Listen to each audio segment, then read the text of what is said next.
అభివృద్ధి విషయంలో నాకు పూర్తి సహకారం లేదు సార్. ఇవాళ వాస్తవంగా మాట ఒప్పుకోవాలంటే మా ఇరిగేషన్ శాఖ మంత్రి గారు బాగా పట్టుదలతోటి ఈ 2 ప్రాజెక్టులను పూర్తి చేయాలన్న లక్ష్యంతో నాకు బాగా ఎంకరేజ్ చేస్తున్నాడు.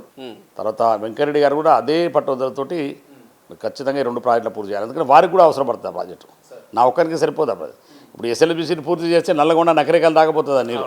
నేను డిండి లిఫ్ట్ పూర్తి చేసి నా దగ్గర నుంచి దాటి దేవరకొండ పూర్తి చేసి మునుగోడు దాకపోతుంది. వాళ్ళ బ్రదరే ఎమ్మెల్యే ఉన్నాడు అక్కడ కూడా. సో కాబట్టి ఆ సందర్భం లేదు.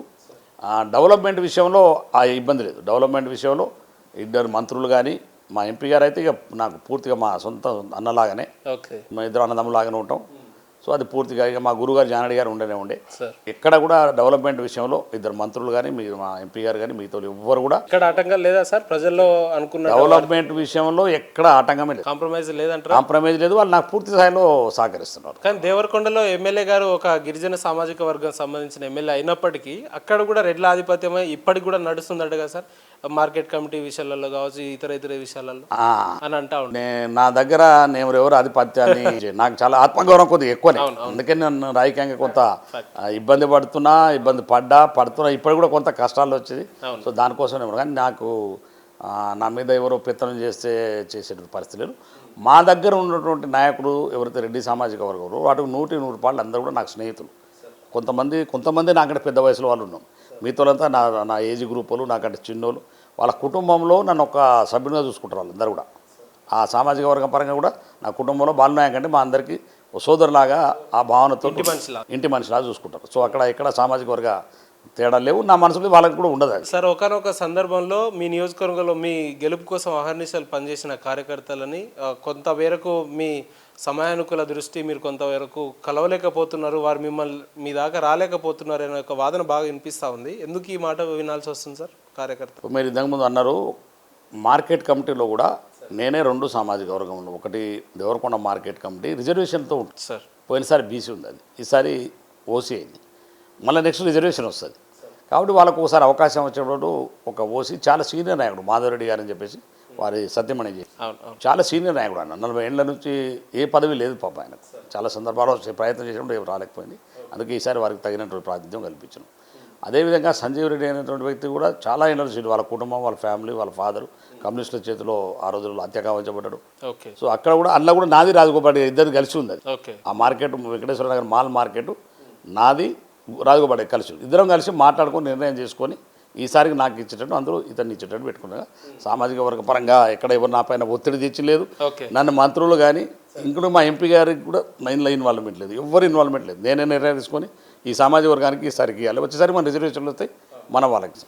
కాబట్టి ఆ పరంగా అయిపోయినాం. తర్వాత మీరు కార్యకర్తలు ఎవరో కలవలేకపోతున్నారు.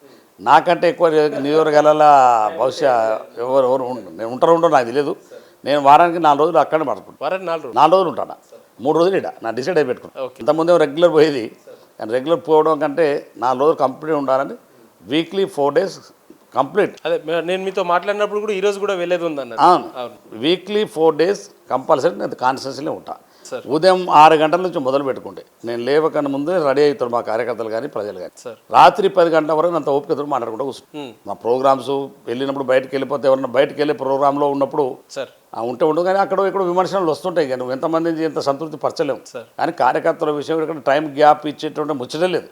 ఇప్పుడు ఇడికి వస్తాడు, నేను ఆడనే ఉంటాను కదా, మళ్ళీ ఇక్కడ కూడా వస్తారు. రోజు 7 గంటలకు స్టార్ట్ అవుతారు. వీళ్ళతో మాట్లాడగానే బయటకు వెళ్తాను. అక్కడ కూడా నేను రోజువారీగా 4 గంటలు, ఉదయం 7 గంటల నుంచి మొదలు పెడితే రాత్రి 10 గంటల వరకు కూడా కార్యకర్తలు ఎవరు వచ్చినా కానీ నా దగ్గర కార్యకర్తలు డోర్ తెరిచి ఉంటాయి, ఎప్పుడు డోర్ మూసి ఉండదు.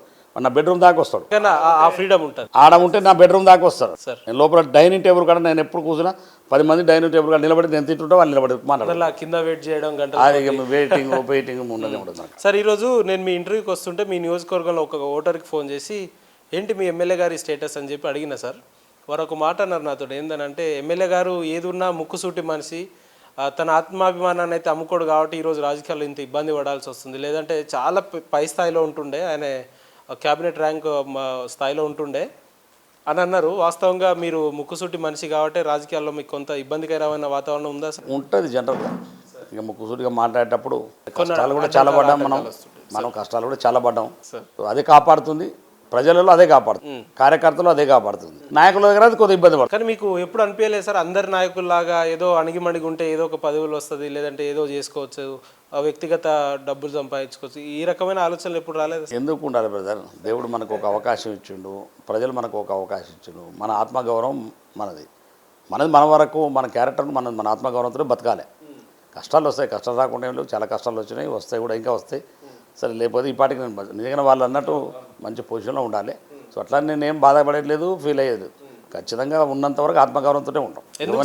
ఎవరిని దేహి అని పోయి బతుకున్నాడేది లేదు. రాజకీయంలో ఏ రాజకీయ నాయకుడైనా ఎమ్మెల్యే గెలిచిన తర్వాత కోటాను కోట్లు ఆర్థికంగా బలపడాలి, లేదంటే వ్యాపారాలు సెట్ చేసుకోవాలి, కుటుంబం బాగుపడాలని అంటారు కదా. మీరెందుకు సార్ నాకు ఎన్నో అవసరం లేదు ఎందుకు అని అన్నట్టు మాట్లాడుతారు? సరే, ఇప్పటివరకు నేను రాజకీయాలలో అనేక సరే ఇబ్బందులు పడ్డాం, కష్టాలు పడ్డాం. ఇప్పుడు మన ఎన్నికలతో కూడా ఇబ్బంది పడ్డాం, ఇప్పుడు కూడా ఇబ్బంది పడుతున్నాం. కానీ సరే ఇప్పుడు ఉన్నటువంటి పరిస్థితుల్లో మామూలు ఏదైనా వ్యాపారం చేసి వాటి ద్వారా ఏదైనా అది ఉంటే సార్, నాకు ఇద్దరు బిడ్డలు పెళ్ళి అయిపోయినా, ఉన్నది ఒక కొడుకు, వానికి ఏదైనా వ్యాపారంలో స్థిరపరిచి రాజకీయంగా కొనసాగించాలని అనుకుంటాను సార్. అది సరిపోతుంది మాకేమో. సార్ ఎక్కడ చూసినా గిరిజన సామాజిక వర్గానికి సంబంధించి మరి ఇతర వర్గాలకు కూడా ఇప్పుడు దాదాపు పార్టీ అధికారులకు వచ్చి 9 నెలల 10 నెలలు అవస్థ ఉంది. అంటే దగ్గర సంవత్సర కాలంలో కూడా మంత్రిత్వ శాఖని పూర్తి స్థాయిలో భర్తీ చేయకపోవడం, ఇది ఒక వర్గాలకు, అన్ని వర్గాలకు, అణగారిన వర్గాలకు ఒక వేరే మెసేజ్ వెళ్ళే అవకాశం ఉంది కదా సార్. ఇప్పటివరకు ఎందుకు పార్టీ కార్యాచరణలు తీసుకోలేదు అని అంటే? సరే, ఇప్పుడు ఎప్పటికప్పుడు ఈ కార్యాచరణ తీసుకునే ఉండడంలో ఈ ఎన్నికలు రావడం సార్, ఆ రోజులు ఎవరు ఏ మంత్రివర్గ విస్తరణైనా మొత్తం ఏమంటే పూర్తి ఎవరు చేయరు, కొంత అప్లికేషన్ పెట్టుకుంటారు. అప్పుడున్న సమీకరణల ప్రకారం అందులో మిగతా ఆరు మిగిలి ఉన్నారు. 6 ఖాళీలు మాత్రమే ఉన్నాయి. అవును సార్. ఆ 6 ఖాళీల సందర్భంలో పార్లమెంట్ ఎన్నికలు వచ్చినాయి, తర్వాత ఏదో ఒకటి సమస్యలు వచ్చి ఆ ప్రయత్నంలో ఏదో జరుగుతూ ఉన్నది సార్.